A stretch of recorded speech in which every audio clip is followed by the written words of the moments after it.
వెంకీ మల్లేశ్వర కిచెన్కి స్వాగతం అండి. ఈరోజు మనం చేసుకోబోయే రెసిపీ సొరపిడుపు చేస్తున్నానండి. ఇది సముద్రం చేప. సొర మీకు చూపించాలని మళ్ళీ దూరం పంపించి రప్పించానండి. ఇది మాకు దొరకవండి, ఇక్కడ దగ్గరలో ఉండవు, దూరం వెళ్ళి తెచ్చుకోవాలి. సముద్రం నుంచి వస్తుందండి. ఇది సముద్రంలో ఇసుకలో పొరలాడుతుందండి. సముద్రంలో ఉంటుంది కనుక దీనికి స్కిన్ అంతా కూడా ఇసుక ఉంటుందండి. దీనికి పసుపు కళ్ళు పెట్టి శుభ్రంగా నీట్గా వచ్చిన వెంటనే ఇలా ముక్కలు కొట్టించి తీసుకొచ్చారండి మార్కెట్లోని. వచ్చిన వెంటనే కళ్ళు ఉప్పు పసుపు పెట్టి శుభ్రంగా క్లీన్ చేసుకుని తెల్లగా చిన్న రాటి మీద తోముకున్నానండి. మొత్తం స్కిన్ అంతా ఇలా తోముకున్నాను. దీన్ని ఉడకబెట్టారండి. నేను ఈ కూర విధానం అంతా కూడా ప్రాసెస్ చాలా పర్ఫెక్ట్గా చూపిస్తానండి. ఇది మా అమ్మగారి దగ్గర నేర్చుకున్నానండి. నానమ్మ వాళ్ళు కూడా ఉండేవారు ఇవి, అందువల్ల మీకు పర్ఫెక్ట్ రీతిలో చూపిస్తాను. దీనికి కావాల్సిన ఇంగ్రీడియంట్స్ ఇవ్వండి. 2 ఉల్లిపాయలు చిన్న ముక్కలుగా కట్ చేసుకున్నాను. ఒక 4 పచ్చిమిరకాయలు పొడవుగా చీరుకున్నానండి. కొంచెం కారం లాగా ఉంటుందని పచ్చిమిర్చి వేసుకుంటూ ఉంటామండి మనం. వేసుకున్నాను. గార్నిష్ కొంచెం కొత్తిమీర తీసుకున్నానండి. దీంట్లో కావాల్సినవి అల్లం వెల్లుల్లి పేస్ట్ అండి, 2 టేబుల్ స్పూన్ అవుతుంది. చిన్న అల్లం ముక్కలు చిన్న 2, ఒక చిన్న ఎల్లిపాయ తీసుకున్నానండి. అల్లం వెల్లుల్లి పేస్ట్ చేసుకోవాలి. 1/2 టేబుల్ స్పూన్ పసుపు తీసుకున్నానండి. ఇదిగోండి 50 గ్రాముల ఆయిల్ తీసుకున్నానండి. ఇది నువ్వుల నూనె వాడుతున్నానండి ఈ కర్రీకి. బాగుంటుందండి. నువ్వుపప్పు నూనె అని అంటారు. అంటే ఒకే నూనె కాకుండా అలా మారుస్తూ వాడుకుంటే మంచిదని అలా వాడుతూ ఉంటానండి. సరిపోతుందండి. 2 టేబుల్ స్పూన్ కారం, 2 టేబుల్ స్పూన్ సాల్ట్ తీసుకున్నానండి. సాల్ట్ చూసేసుకోండి మీరు, దాన్ని బట్టి గ్రేవీలన్నీ ముద్దయ్యి అన్నీ అవిటప్పటికి అన్నీ కూడా పర్ఫెక్ట్గా సరిపోతాయండి. పక్కా మెజర్మెంట్ ఇదంతా కూడా. ఇవ్వండి 2 యాలక్కాయలు గరం మసాలాకి సంబంధించి, 2 యాలక్కాయలు, 2 దాల్చిన చెక్కల ముక్కలు 3 చిన్న చిన్నవి 2 టేబుల్ స్పూన్ ధనియాలు, 1 టేబుల్ స్పూన్ జీలకర్ర, 2 టేబుల్ స్పూన్ గసగసాలు, 5 లవంగాలండి. ఇవన్నీ కలుపుకున్నానండి. మొత్తం కలిపి గరం మసాలా పట్టాలండి. ఇప్పుడు గరం మసాలా పట్టుకుని చూపిస్తానండి. గరం మసాలా పట్టుకున్నాను. మొత్తం మసాలా అంతా కూడా ధనియాల పౌడర్ వేరేగా, జీలకర్ర పౌడర్ వేరేగా ఏం అక్కర్లేదండి. ఇంకా వేరే టైప్లో కూడా చూపిస్తానండి తర్వాత ఇదే కర్రీని. ఇప్పుడు ప్రజెంట్ అయితే ఇదిగోండి మసాలా ఇలా ముద్ద కింద చేసుకున్నాను. చాలా టేస్ట్గా ఉంటుందండి ఇలా చేసుకుంటే. ఇదిగోండి అల్లం వెల్లుల్లి పేస్ట్ కూడా చేసుకున్నాను. ఇది 2 టేబుల్ స్పూన్ అయ్యిందండి. ఇప్పుడు ఎలా తయారు చేస్తాను, కుక్కర్లో వేసుకుంటానండి. అది తీసుకున్నాం కదండి, కుక్కర్లో వేస్తున్నానండి ముక్కలన్నీ కూడా. ఇదిగోండి కుక్కర్లో వేసి, ఇదిగోండి పసుపు తీసుకున్నాం కదా, పసుపు కొద్దిగా వేసి ఉడకపెట్టుకుందామండి. కొద్దిగానే వేసాను పసుపు, అంటే కొంచెం నీసు స్మెల్ లేకుండా ఉంటుందండి. పెద్ద ఎక్కువ అక్కర్లేదండి, ఆ మాత్రం సరిపోతాయి. ఇదిగోండి ముక్క ములిగేంత వరకు వాటర్ వేసుకుని ఉడకపెడదామండి. 3 విజిల్స్ వచ్చిన తర్వాత కట్టేద్దామండి, బాగుంటుంది. ఇదిగోండి స్టవ్ మీద పెట్టుకున్నాం కదా, మూత పెడదామండి. మూత పెట్టి ఇదిగోండి 3 విజిల్స్ రానిద్దాము. 3 విజిల్స్ మొత్తం కంప్లీట్గా ఉడికిపోద్దండి. 2 విజిల్స్ కూడా అయిపోతుంది. మనం స్లోలోనే పెట్టుకుని 3 స్పీడ్లోనే పెట్టండి మంట. 3 స్పీడ్లోనే పెట్టి 3 విజిల్స్ వేయించేసి చూపిస్తానండి. ఇప్పుడు పోయింది సొరముక్కలు. ఇవ్వండి మొత్తం అంతా కూడా విజిల్ ఇలాగా పైకెత్తుకుని చూసారా, విజిల్ ఆవిరిపోయేంత వరకు కూడా ఇవ్వండి. విజిల్ కావాల్సిన అయితే తీసేసి చూసుకోవాలండి. మెల్లిగా తెద్దామండి. ఇప్పుడు ఇదిగోండి చూసారా ఎంత వీటి మీద ఉందో. కుక్కర్ దగ్గర జాగ్రత్తగా ఉందండి ఆవిరి తీసేటప్పుడు. చూసారా ఇదిగో ఎలా వీసిన వాటర్ అలా ఉందండి. ఒక పీస్ తీసుకుందాం. ఇదిగోండి చూసారా ఇలా చక్కగా ఉడికిపోయాయండి. మొత్తం అంతా అలా ఉడకారండి, ఉడికిపోయాయి. ఇప్పుడు దీన్ని చల్లారనిద్దామండి, పక్కగా పెట్టేసుకుందాం. ఇదిగోండి ఇలాగా ఒక ప్లేట్లో పెడుతున్నానండి. ఇది కొంచెం చల్లారాలండి. పొప్పర అంతా కూడా తీయాలండి, ఇసుకలేని ఉంటాయి. ఇసుకలో పుల్లాడుతుందండి ఈ చేప, అందువల్ల సముద్రంలో ఉంటుంది కదా. ఇదిగోండి ఇప్పుడు ఏ విధంగా తయారు చేస్తున్నాను అనేది ఇప్పుడు చూపిస్తానండి. ఇది చల్లారనిద్దామండి. బాగా చల్లారిన తర్వాత పప్పుర తీయడం చూపిస్తాను. ఇదిగోండి ఉడకబెట్టిన చల్లారాయి కదా, ఇదిగోండి ఇలా పప్పుర తీసుకోవాలండి. పైన చూసారా ఇలా స్కిన్ మెత్తగా వచ్చేస్తుందండి. పప్పుర తీసేసుకోవాలండి, ఇసుక ఉంటుంది. పక్కన వేస్తున్నాను. అదేవిధంగా అన్నీ కూడా తీసేసుకోవాలండి. ఇదిగోండి కొంచెం ఇసుక ఉంటుందండి, ఇంకాను కొంచెం కడుక్కోవాలి. పప్పుర తీసినా కూడా ఇదిగోండి ఇలా కడుక్కోవాలి.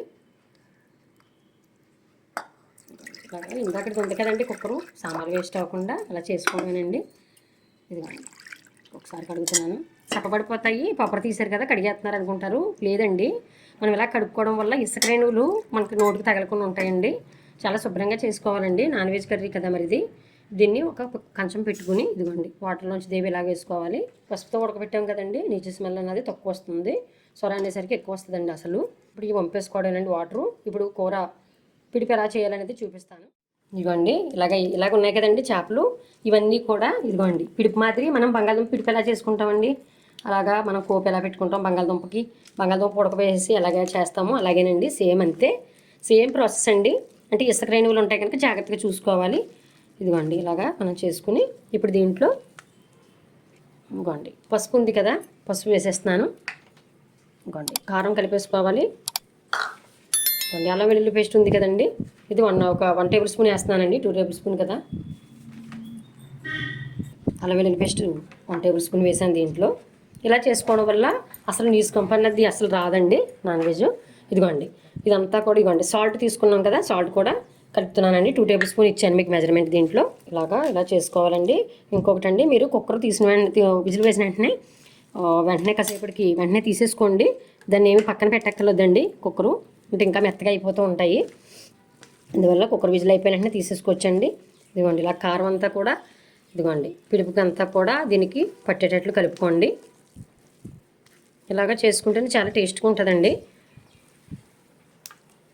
మసాలా ముద్ద ఉంది కదా, ఇది కూడా 1 టేబుల్ స్పూన్ కలిపేస్తున్నాను. పచ్చిమిర్చి అవి వేసాం కదండి, 4 పచ్చిమిరపకాయలు వేసాం కదా. ఈ కారాలు మసాలాలు అన్నీ కూడా మాకైతే అన్నీ కరెక్ట్గా సరిపోతాయండి. అందువల్ల ఇలా చూపిస్తాను. మీకు ఒకవేళ కారం సాల్ట్ కూడా ఇంకా వేసుకోవాల్సిన వారు మీరు చూసుకుని మీకు తగ్గట్టుగా వేసుకోండి, కలుపుకోండి. నేనైతే మొత్తం అంతా కూడా ఇది అటు కారము ఇటు సాల్ట్ కూడా అన్నీ కరెక్ట్గా సరిపోయేలాగా నేను దీన్ని చేస్తున్నానండి. ఇదిగోండి పిడిపి అంతా కూడా రెడీ అయిపోయింది. ఇది సాల్ట్ చూసేద్దామండి. ఇప్పుడు పచ్చిగా ఉన్నప్పుడే చిరాకు కదా ఇలా చూస్తున్నారు అనుకుంటారు. ఒక నిమిషం అండి, ఎందుకంటే ఇదంతా కూడా సాల్ట్ కారం అన్నీ పట్టి చాలా రోస్ట్ వస్తుందండి. ముందే సాల్ట్ చూసేసుకోవాలండి. సాల్ట్ చాలా బట్టి సరిపోయిందండి. ఇప్పుడు కూర వేసేటప్పుడు కూడా మళ్ళీ చూపిస్తాను. నేను ఇచ్చిన మెజర్మెంట్ అంతా కూడా పర్ఫెక్ట్గా సరిపోయిందండి. సాల్ట్ ఇప్పుడైతే ప్రజెంట్ సరిపోయింది. మాదిరి కలుపుకున్నాం కదా, అన్నీ కూడా సాల్ట్ అవి పట్టుకుని ఒక 5 నిమిషాలు పక్కన పెట్టేద్దామండి. మూత పెడుతున్నాను. ఒక 5 నిమిషాలు 10 నిమిషాలు టైం పట్టి చూసుకోండి. చాలా అన్నీ కూడా అలాగా పట్టుకుని ఉంటాయండి దీని పిడిపికి. ఇప్పుడు కూర వేద్దామండి. స్టవ్ వెలిగించాను, ఒక కళాయి పెట్టుకున్నాను వెడల్పాటిది. ఇప్పుడు ఆయిల్ వేద్దామండి. కళాయి వీటెక్కుతుంది. కళాయి వీటెక్కింది. ఇదిగోండి ఆయిల్ వేస్తాను. 50 గ్రాములు తీసుకున్నాం కదండి, ఆయిల్ వేసేసాను మొత్తం. ఇదిగోండి ఆయిల్ వీటెక్కింది. ఇదిగోండి ఆయిల్ వేసేస్తుంది. ఇదిగోండి ఉల్లిపాయ ముక్కలు వేసేస్తున్నాను. ఇదిగోండి పొంగుతుంది ఆయిల్ అనుకుంటున్నారా, ఇది నువ్వుల నూనె వల్ల అండి. మంచిదండి ఇలాగా ఇది వాడుకోవడం వల్ల బలమై బాగుంటుందండి, నడుము బలమై ఉంటుంది, చాలా బాగుంటుంది. ఇలా వాడుకుంటూ ఉండండి మీరు కూడాను. పప్పు నూనె వాడుకోవాలండి కొద్ది అప్పుడప్పుడు కూడాను. ఎందుకంటే కొంచెం మనకి బ్యాక్ పెయిన్స్ అవి ఉన్నా ఇవి కూడా తగ్గుతూ ఉంటాయండి. ఇవి అప్పుడప్పుడు వాడుకోవడం వల్ల. ఎక్కువ రేట్ ఉంటుంది కానీ ఏంటంటే ఒక్కొక్కసారి రప్పించుకుని వేసుకుంటూ ఉండాలి. మూత వేద్దామండి 1 నిమిషం. ఇవ్వండి మధ్య మధ్యలో ఇలా కలుపుకుంటూ ఉండాలండి. ఇలా తీసుకుని అలా దోరగా వేయించుకోవాలండి బాగాను. ఇప్పుడు జనం బట్టి చూసుకోండి. అలాగని కూడా ఉల్లిపాయలు ఎక్కువ వేస్తే తీపి వచ్చేస్తుందండి. అరకేజీనండి సొరది, దాని తగ్గట్టుగానే వేసాను. పచ్చిమిర్చి వేద్దాంలేండి, కొంచెం మగ్గనిద్దాం ఇంకాని. సరే దోరగా వేగాయి, ఇలా సరిపోతుందండి.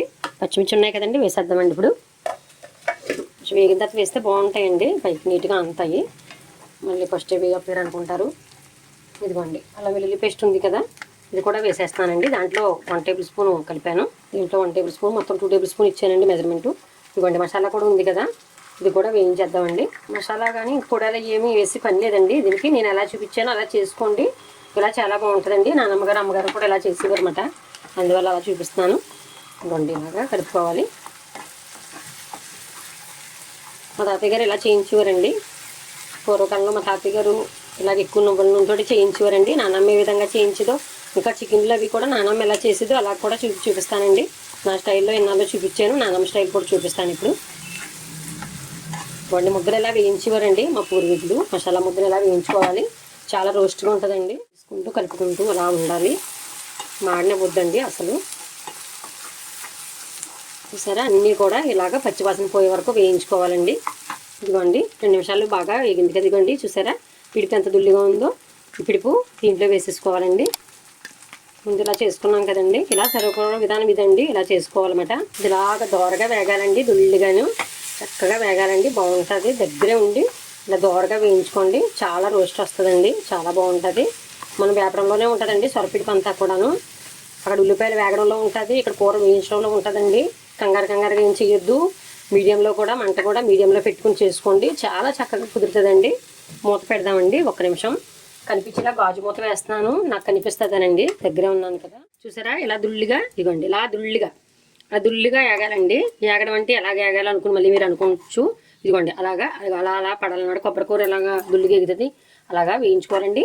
దీంట్లో కొబ్బరి కూడా వేసుకోవచ్చండి, నాన్నమ్మగారు వేసేవారు అనమాట. అంటే ఇంకా మా వాళ్ళకి ఇలాగే ఇష్టమని ఇలా వండుతున్నాను. ఇదే వీడియో 2-3 రకాలుగా కూడా చూపిస్తానండి ఇంకా మీకు. ఇదిగోండి ఇలాగా వేగిపోయింది కదా. ఇప్పుడు కొత్తిమీర ఉంది కదా, గార్నిష్ చేసేద్దామండి. ఇప్పుడు సర్వ్ చేసి చూపించేస్తానండి, అయిపోతుంది. కర్రీ మొత్తం అంతా రెడీ అయిపోయింది, వేసుకోండి, మగ్గుతుంది. 1 నిమిషం మూత పెడదామండి. సర్వ్ చేసేద్దాం. చూసారు కదా ఫ్రెండ్స్ ఎంత చక్కగా చేసానో మొత్తం అంతా కూడా. ఫస్ట్ నుంచి లాస్ట్ వరకు కూడా దీన్ని సొరని ఎలా క్లీన్ చేసుకోవాలి, సొర ముక్కలు కొట్టించుకొచ్చిన వెంటనే దాన్ని వండడం కూడా ఎలా వండాలి ఏంటనేది కూడా మీకు అంతా వివరంగా వీడియో చేశానండి. ఈ వీడియోని చూసి మీరు చేసుకుని తిని నాకు కామెంట్ సెక్షన్లో కామెంట్ పెట్టండి. ఈ వీడియో నచ్చినట్లయితే లైక్ చేయండి, షేర్ చేయండి, సబ్స్క్రైబ్ చేయండి. మరిన్ని వీడియోల కోసం మన ఛానల్ని చూస్తూనే ఉండండి. Bye friends.